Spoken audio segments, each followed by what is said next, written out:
Well, good morning, good morning, good morning. This is Vinny Chopra and Bo Eckstein and Jon Roosen. We come live to you every Friday at 9:30 Pacific, 9:30 a.m., 12:30 Eastern. Thank you for joining us. Please let us know your name, what state you're from, what city. This is a show about real estate, commercial real estate, actually.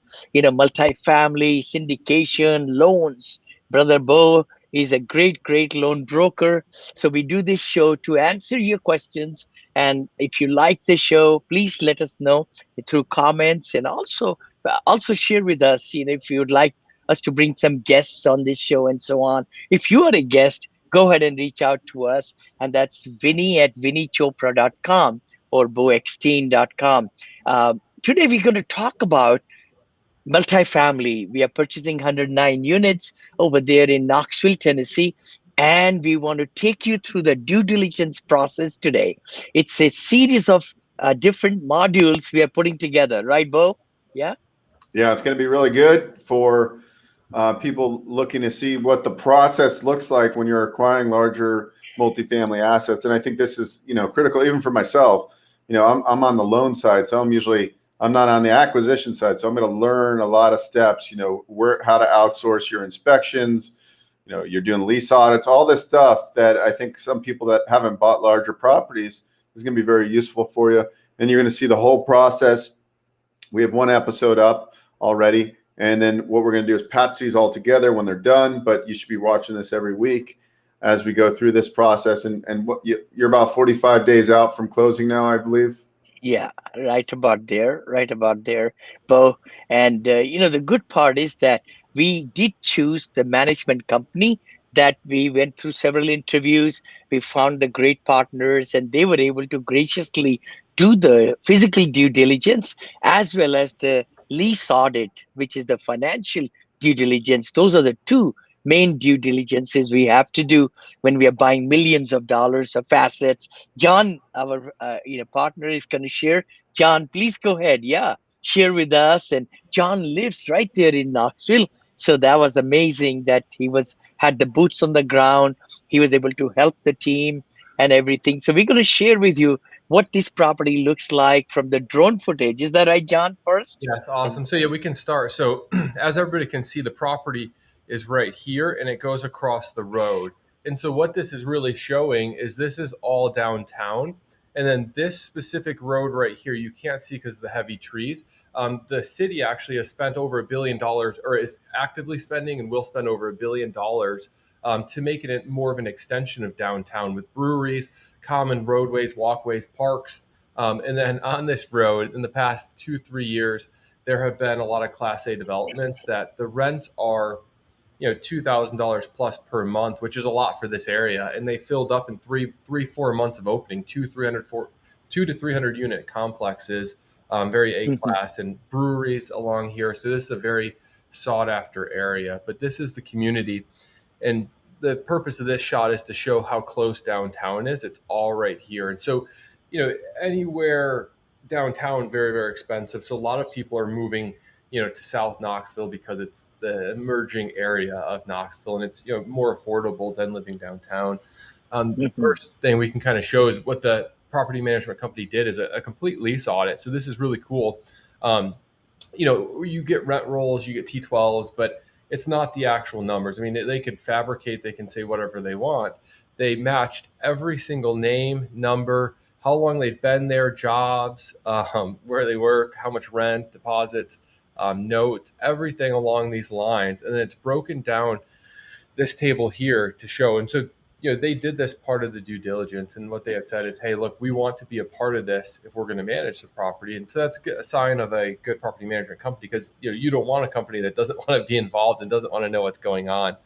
But very, very. Sure, And sure. do I they was charge going to a say, do they go charge ahead. a No, both. do they charge a fee for this, or if you're No, they did not actually. They did say if you are going to be, working with us and signing a contract with us, we will not charge any money.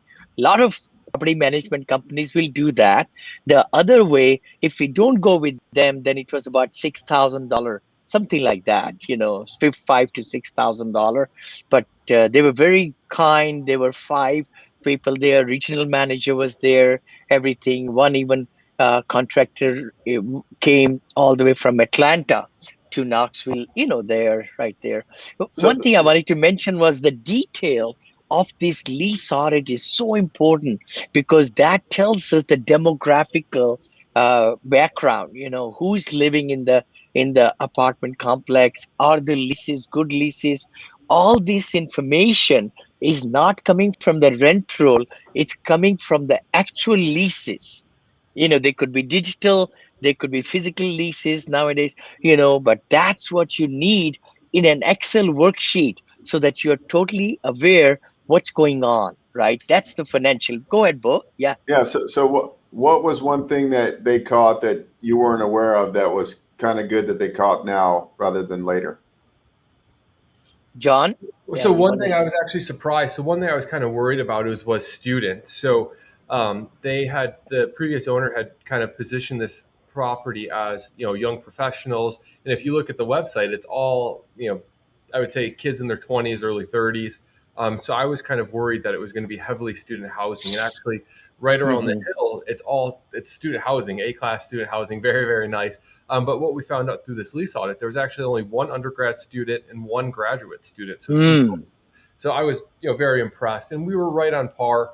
We know that this wasn't the Taj Mahal of apartments where the incomes. There are a lot of six-figure earners. There are a lot of yeah. people making 20, 30. The average is Mhm, right around 40 to 60,000, and that's if mhm. you look at the average household income. That's right in, and so this area 5 years ago is not a good area, but now it's become one of the prime spots, and there's so much money. So you can tell it's definitely gentrifying. A lot. Right. And that's what you want to see too, because all around you have Class A. Mhm. They're doing all the infrastructure road work, $1 billion of, and then now all of a sudden they're going to be putting bars and micro pubs and all this stuff close to Mhm, the property. It's going to become even more desirable as people get sick of all the traffic in downtown, right? So now they're going mhm. to have so kind of like the making of a really good kind of upside on this deal, just from like everything that's happening. I'm not even talking about all the value add you guys are going to do. I'm just talking about like Yes. just the way the sprawl is happening, all the new business and the new Class A developments is coming south. So Totally. you're gonna be able to use those Class A's as comps Mhm. Yeah. and push your rents up. Yeah, there's a Class Totally. A development right here. It's literally behind these. 3 months, it's over 200 units. The rents are one of the highest in Knoxville. It's completely 100% vacant or full, not Oh, vacant, full. in Uh, 3 months. And then there's an apartment. It's a mile away in this area that's comparable, similar vintage. The square footage are a little bit bigger, and it's a notch nicer than the Adelaide, but the rents are literally more than double what our rents are now. And so, yeah. we underwrote if we can get to half or three-quarters of what they're getting there, the property is going to be very, very, very good, and we'll easily achieve that because all the amenities and the finishes. We like this property because it's 100% renovated, and they did a Yeah. great job with the cabinets, the floorings. Yeah, it's a beautiful property. Nice property. And again, the same property management company did the physical due diligence. This was the financial due diligence we just talked about. The other part, huge part, is the roofs, the foundation, the sewer lines, running the cameras through them, and also doing 100% unit inspection. 100%. We have purchased what, 34 properties, syndication properties, and every single asset, even if it's 300 units, we have gone through each and every unit. So never take a sample, but you have to do all 100 units. Many times, I would like to say some little, a good point is that sometimes they say, oh, we don't have the keys, or we are locked out, or something like that. Those are the units that many times the seller don't want to show you. They have the mold, they have all these trouble things in there. So definitely ask them, hey, drill a hole, drill a hole. We need to go into this unit. So that's a small point everybody should remember. You definitely want to go into 100% of the units. Go ahead, Bo. And that's Have you, or John? Yeah. So that was what was really good. So our current proper or the new property management said, no, get the drill. And so we drilled through a handful of the units that we couldn't or that were vacant or that weren't home. So Yes. they just said, look, that's a cost you're going to incur, but we need to see these units. They're very adamant. Yeah. But there were Yeah. there were like 3 or 4 units that the residents had COVID. And so we Yeah. didn't enter, but they let us do a visual open the door inspection. So, Uh-huh. but other than that, we saw every single unit, which was cool. And Sure. so this property manager has their own internal inspection team too. Is that right? Correct. Yeah, actually, they took, right, John, they brought their other personnel from the adjoining properties that they manage. Is that right, John? Yeah, so what they did, so the regional manager here assembled a team of the top 2 maintenance guys and then the top leasing agents and property managers to come. So there were 6, 7, 8 people. We have formed 3 teams. One team was in the office doing all the lease audits, and then 2 teams, one with each lead maintenance person. And I really liked that the lead maintenance people were licensed inspectors. They were licensed in mold. They had a lot of really cool certifications. And so they each led a team. They had iPads that would mark every single room. So we can look through here. This is 277 pages. So, they took pictures of everything in here. So do you have now? Do you have kind of a framework of the capex on the property that you're going to outlay, like what that capex budget is going to look like? Right. That's what we are, going through it right now. And we even have some more contractors coming yesterday and today, right, John, to look at some of the things. Yes. And one thing, so what I've come to conclude is that, so when a new property manager comes and takes over a property, they want to cover themselves. So for example, I'll give you an example on the poles here. So we had a structural engineer come out and check their work. Let me see if I can find it. So right here, it says 26 poles need to be replaced. These poles are, 25 of them are pretty brand new. Literally the cement here, brand new, all the poles, no rusting, even the wood here that it's attached to is brand new. There's one pole that's slightly rusted here, and it's not even really load bearing because there's 4 other poles directly, it's on the stairs. I have a video. And so now, we just have to double check their work because they said it needs to be replaced. And, we got a couple people. And then another thing is they said this sidewalk's hazardous. So what we did is took a picture of it, flat. It's not even raised. I mean, maybe a centimeter or 2, and it had been repaired. And so they said, hey, look, this is all over the property, but we had walked it myself and then for the contractor. And John, it was only one, just it's one. only one. Yeah. So, and you have to look at the pictures I sent with Monica in the group. Oh my God. It's like, Wow. what the heck? So like, I'm embarrassed, but so regardless, there's another contractor out there to say what is Sure. But this is, and so one thing that we learned as well. So we called the city this morning, and every renovation they did, they had to pass an inspection, and all that stuff, and there was no violations we found. And so we're trying to get the reports of all. But it takes 14 days. But yeah, so we're excited. But it was just kind of alarming when we had our meeting that they said, hey, look, this, and then But other than that, it was very, very good. And the property, there's no real deferred maintenance. Every HVAC is good. But I think they want to cover themselves, saying, "Hey, look." So, is there any rubs or anything? Do you need to do rubs on this, or is this already separately?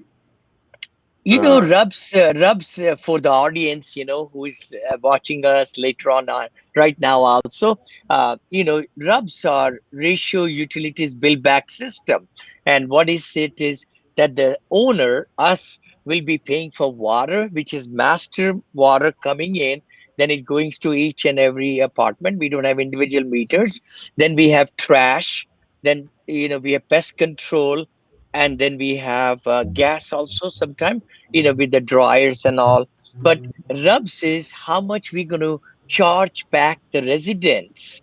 That's what we are finding in this property. It's a value play, Bo. So they are not charging it. They're just saying 845, I think, is for 1 bedroom. That includes water, trash, gas, and internet, and also the cable. So it's just amazing. They're giving up their form to the residents in this apartment, at least, 99% occupied. So we knew going into it that we'll have to educate the residents and then start charging them rubs and start charging them for cable, start charging them for the internet, Wi-Fi, like that. Yeah, go ahead, John. Yeah, Yeah. what do you And think? so overall, the condition of every unit was good. All inspected were normal, and the report as being good condition. So it was very, like, for a property this age, Hmm. very good. And the property inspectors were happy. And right Sure. here, so one thing in our contract, the seller has to keep them in market ready condition. So they Hmm. noted there's six rent or units that recently been vacated. So it's good for us to note that those, for them to hand it over to us, they have to make a market ready or they have to pay, Yeah. which is Yeah. cool. And then, well, I guess when Bo, you asked one question, the difference in the leases, I need to confirm this. So we found 56 or 46 units with pets. And so I need to confirm that we're charging 46 units for the pet rent. Pet Um, rent, yeah. yeah, Mhm. yeah, Right. Pet deposit, which is non-refundable. Everybody watching us and listening, it's always non-refundable. We charge as much as, $100, 150, 200, but then they have to pay pet fee, monthly fee also in our other communities because we do put pet waste stations all through the community with the bags and everything so that, when the pets are doing then they can lift it up and all that stuff. Yeah. Hmm. What's so what's left? I mean, other than you doing some get some more bids from contractors and such. What's the rest of the due diligence that's going to happen? Well, we have phase one study coming right away. Then the lender has also sent the inspection report from the lender. We got a very good term sheet and everything. So that's the other part, right, John? So yeah. John And will. so they also did a property condition Some report, the lender report. did, PCA. And Uh-huh. so what is good, our attorney, because our attorney's been very proactive. He got on the phone with them yesterday and talked Uh-huh. specifically saying, hey, look, are there anything we need to be aware of? Even though the report's not done, are there anything we need to be aware of? And so we're kind of going through solving some things, and I don't want to talk about it, but we're getting things Hmm. going. And there were Yeah, no major hiccups that we found, which is good. And so, yeah, our sure. attorney, the importance of having a good real estate attorney is very, very important because they're the one, words have meanings, obviously. And so to us, the words can mean different than what an attorney says. So it's very important to have a good attorney. Sure. Also, in the video we got and the report we got from the sewer lines people, right, plumbers, they said that certain areas, what is that, John? It's wearing off or something, wrought The iron? cast iron is starting to rot. Yes. And so he Haha. recommended there's the grease. And then what made us feel a little bit better, but we're still getting the quotes and everything back, is he said, hey, look, John, in these type of properties, we see it all the time. This is common for, a property that's this vintage. And he said, if I were to see it cracking, roots, he used a bunch of plumber words that I don't remember, but he Hmm. said, look, I don't think you'll have a worry in the next 5 to 10 years. He goes, of course, there's an earthquake, something crazy happens. Yes. But, so it made us feel good. But like Vinny said, it's always good to scope the sewers, get those quotes. Hmm. Maybe if we have CapEx over to kind of shift it to those deferred item or deferred maintenance items. So Right. so Yeah, go ahead. Go. so Yeah. in the progression of this, by the time we meet next to discuss this, all your bids will be back. You'll have signed Yes. off on all of the due diligence, meaning you're now going full steam to closing. Mhm. Correct, correct. Supposedly, yes, yes, yes. And we did take because of the hot market and everything, we did have non-refundable money day one when we signed the contract. So if we do not go further with this property, we lose that deposit. That's the deal. And after the due diligence period is finished, we also mentioned that we'll increase the deposit, which is going to be going towards down payment. We do have full clearance at this time from the lender, because we will be also building eight townhouses on the duplex. We're going to demolish it on one parcel of the land of this property, and that's going to be a revenue maker. And then 8 more units, 8 to 10 more units, we can add on also, which is underneath in the basement. So there are some value placed there, but we'll have to go through ordinance changes from a duplex to a multifamily to build those, fourplexes. Two fourplexes we are looking, right, John? Yeah. Correct. Yeah, because if you do anything four or more, you have to do the fire safety codes. It becomes a much highly more regulated, and so Mm. by doing it two, you can still make it safe and a great place to live, but there's less red tape per se. Surely. In this whole series, please follow us. Again, this is Vinny Chopra and Bo Eckstein, Vinny and Bo Show, and Jon Roosen, our partner, is here. And we're going to be taking you next week to the next phase and share with you the CapEx and what did we find from the contractors and everything. Then the week after, we'll go towards the closing, what things, we find from the lender as we get closer to it. And then we're going to do another show on takeover. So please follow along with us, for this 6 to 8 weeks series of really great, purchase there in Tennessee. Again, shorter the sweeter. Any questions, John? Anybody's got any questions in the chat room, buddy? Can we see? Huh? Let me If see. any of the watchers are able to ask any questions, we would love to answer. Otherwise, we could, keep it succinct and short. And again, please put notifications on, like, comment, and let us know how we could support you, help you. We've been doing this show for about 2 years now, I think, more than 2 years. Vinny and Bo show every Friday at 9:30 Pacific. 9:30 Pacific. I live in the Bay Area, in Danville, Blackhawk area, and Bo Eckstein used to live here and he moved to Henderson, Nevada, and then John is right there in Knoxville, Tennessee. So any last comments, Bo or John? Yeah. No, this is a fun. I love doing this. I think this is really good. We're gonna. I think after we finish the series, we're gonna come back maybe a year later when all the new units are built. Yes. We're gonna look at what has that done for the value add of this property. Yes. You're gonna be all in at X. Purchase price plus capex plus Yeah. construction. And Yeah. then when you get the new appraisal, down the road, what's that going to do? How much equity are you going to make or, increase the property value to put more money back in your investor's pocket, right? And Yep. so Yep. then we can maybe show how we're going to do the cost segregation. You're going to accelerate depreciation for your investors. Yep. Um, Yep. are you guys fully committed right now with all your LPs on this pretty much? Oh yeah, yeah. No, money is in the bank. We have already raised the money. We are syndicators, as most of the people know. And yeah, the money is there, and we are very excited. The interest rate is good. We are taking a bridge loan for 3 years, which will go into permanent after that because we know the value is going to increase from 12.5 to 17 million or so. We are estimating 5 million or 5.5 million increase in the next 2.5 years or so. Then we'll refi and go a permanent debt after that. Yeah, yeah.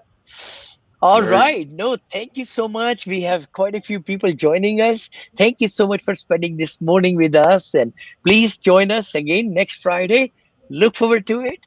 Thank you so much, everybody. And let's go out with a bang. There we go. And there it is.